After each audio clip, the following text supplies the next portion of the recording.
economic sabotage in the petroleum industry, including the recent accusations and counter-accusations of importation of petroleum products into the country. Given its consequences on our domestic economy, the Senate, under the able leadership of the President of the Senate, His Excellency Senator Godswill Akpabio, GCON, constituted this 15-man ad hoc committee to investigate alleged economic sabotage in the Nigerian Petroleum Industry on July 3, 2024, to look into this allegation. In line with our mandate, we will definitely unravel the roots of economic sabotage in Nigeria's petroleum industry and make necessary recommendations that will entrench global best practices in the industry and open it up for more investments, especially in the midstream and downstream sectors. We are utterly committed to this mandate. We shall also carry out this national assignment without fear or favor.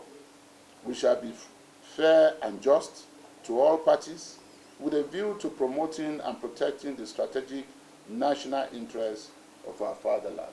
As president of NLC, I interrogated NNPC. I questioned some of their decisions. I raised issues about accountability and so on and so forth. And now you have a private company in which the directors don't have shares. I think for us, it's about us.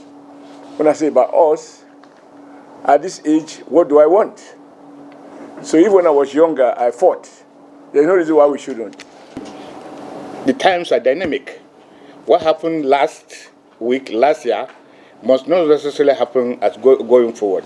I assure you that things will be adequately different. Just monitor us, ask relevant questions, and we guarantee that the members of the press will be taken in the course of this assignment. There has been a lot of challenges with the international oil companies.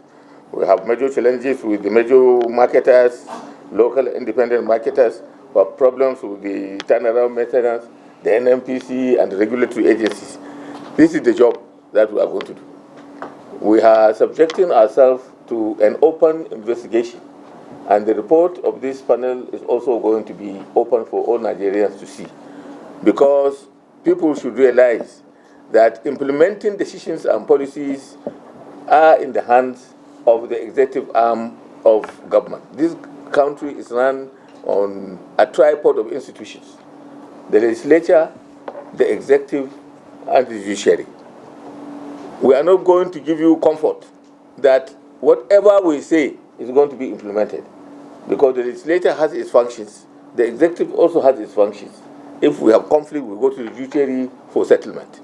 But we'll make sure that this report will subject our own integrity to test in producing a report that is objective, that is salutary, and that addresses the issues in its most concrete terms. This committee cannot be said to be like other committees in the past whose report did not see the light of the day. I beg to disagree. The Petroleum Industry Act is a product of a committee of the Senate and a committee of the House of Representatives which has seen the light of the day.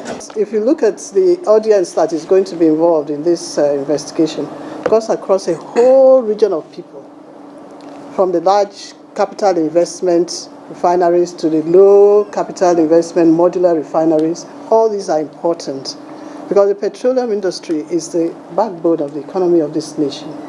And this nation, we must not allow this nation to go under. We are together involved in making sure that our country bounces back. When we call for memorandum, if you have any, you can send it to us. We will look at it. If they are genuine, we will take it.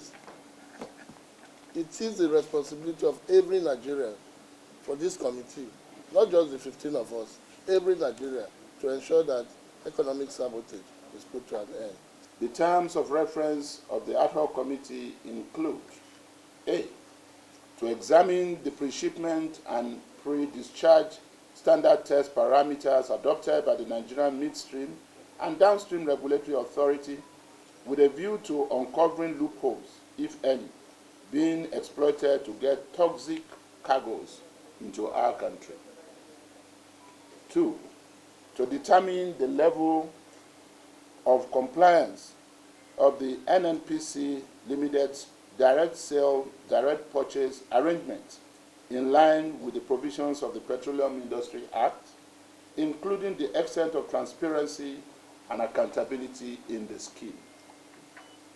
3, to beam legislative searchlight on the activities of the Nigerian Midstream and Downstream Petroleum Regulatory Authority, including payments made to transporters in the last 10 years. 4, to inquire from the NNPC Limited the state and/or status of the 22 depots built by the defunct NNPC to eliminate road distribution of petroleum products. 5, to engage with stakeholders within the oil and gas industry with a view to identifying possible gaps in regulating and strengthening the surveillance and monitoring structures in place to enable Nigeria to detect violations of best practice standards in the importation of products before they enter into the domestic supply chains. 6, to also engage with the NNPC Limited with a view to understanding the extent of its determination and timeliness for the startup of government-funded refineries.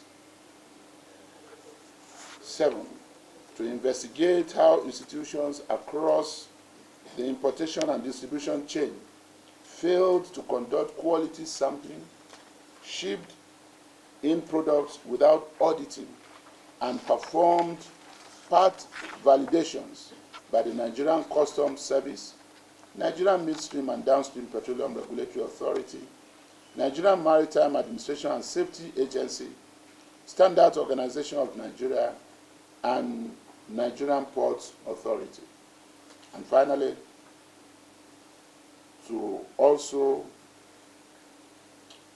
perform such other consequential amendments as the ad hoc committee might deem fit. The ad hoc committee has identified some critical stakeholders to interact with in the course of discharging this noble assignment. They include the Honorable Minister of State for Petroleum, Oil, the Federal Ministry of Finance, the Federal Ministry of Trade and Investment, Nigerian National Petroleum Company Limited, National Engineering and Technical Company Limited, and their contractors. Central Bank of Nigeria, Nigerian Midstream and Downstream Petroleum Regulatory Authority, Nigerian Upstream Petroleum Regulatory Commission,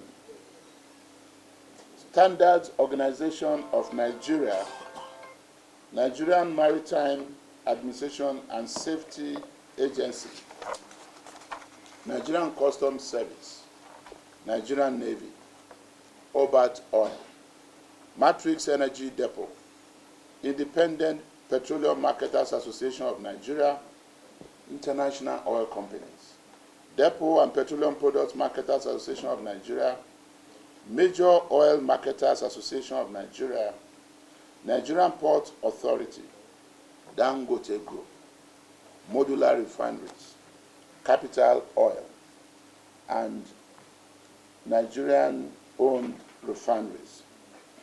It is pertinent to note that in the course of interactions with the identified stakeholders, the ad hoc committee will visit any of their facilities that it deems necessary, especially the state-owned refineries, to ascertain their status, considering the huge funds already invested in their various turnaround maintenance year in, year out, without any meaningful result. The committee, along with Nigerians, is particularly interested in understanding why local refineries are not working, despite the substantial amount of money spent annually on their maintenance and operation. We will closely examine what the Nigerian National Petroleum Corporation Limited has been doing to address this persistent problem. Additionally, the committee will meet with stakeholders in their various zones to gather localized insights and feedback. To ensure broad participation and transparency, the committee will create a platform for the general public and stakeholders to submit memoranda before the public hearing. Our investigation seeks to identify and hold accountable all parties involved in the importation and distribution of the adulterated petroleum products, PMS and AGO. This includes suppliers, importers, regulatory bodies, and any other entity that may have contributed to this serious lapse in quality control. We will conduct a thorough review of current regulatory frameworks and procedures to identify deficiencies and recommend necessary reforms to prevent such occurrences in the future. The committee is committed to ensuring the highest standards of fuel quality for the Nigerian market. The public hearing will be held as from September 10th to 12th, 2024.